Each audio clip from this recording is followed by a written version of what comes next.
حضرت علی رضی اللہ تعالی عنہ سے روایت ہے، نبی کریم صلی اللہ علیہ وآلہ وسلم نے ارشاد فرمایا، ہر چیز کی ایک زینت ہے اور قرآن کی زینت سورہ رحمان ہے۔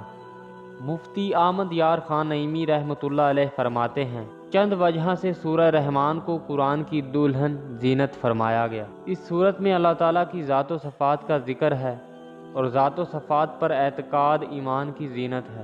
اس صورت میں جنت کی حوروں، ان کے حسن و جمال، ان کے زیورات کا ذکر ہے اور یہ چیزیں جنت کی زینت ہیں۔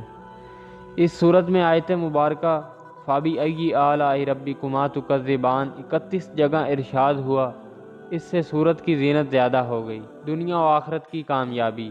حضرت فاطمہ الزہرا رضی اللہ تعالی عنہ سے روایت ہے، رسول کریم صلی اللہ علیہ وآلہ وسلم نے ارشاد فرمایا، سورہ رحمان کی تلاوت کرنے والے کو زمین و آسمان کی بادشاہت میں جنت الفردوس کا مقیم پکارا جاتا ہے، یعنی دنیا و آخرت کی کامیابی اور ساتھ جنت کی بشارت۔ خدا کی قسم یہ صورت بہت ہی خوبصورت ہے، اس میں بہت حلاوت ہے۔ اس کا نیچے والا حصہ سرسبز اور اوپر والا حصہ پھلدار ہے، اور یہ کسی انسان کا کلام ہی نہیں، اور میں گواہی دیتا ہوں کہ اللہ تعالیٰ کے سوا اور کوئی معبود نہیں، اور بے شک آپ صلی اللہ علیہ وآلہ وسلم اللہ تعالیٰ کے رسول ہیں۔ اللہ تعالیٰ خود فرماتے ہیں، جب میرا بندہ نوافل کے ذریعے میرا قرب چاہتا ہے تو میں اس سے محبت کرتا ہوں، حتیٰ کہ میں اس کے کان بن جاتا ہوں اور وہ مجھ سے سنتا ہے، اس کی آنکھیں بن جاتا ہوں اور وہ مجھ سے دیکھتا ہے، اس کے ہاتھ بن جاتا ہوں اور وہ مجھ سے پکڑتا ہے،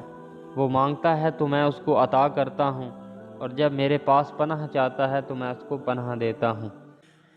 اللہ تعالی ہمیں ہدایت دے اور ہمیں فکر آخرت نصیب فرمائے، آمین یا رب العالمین۔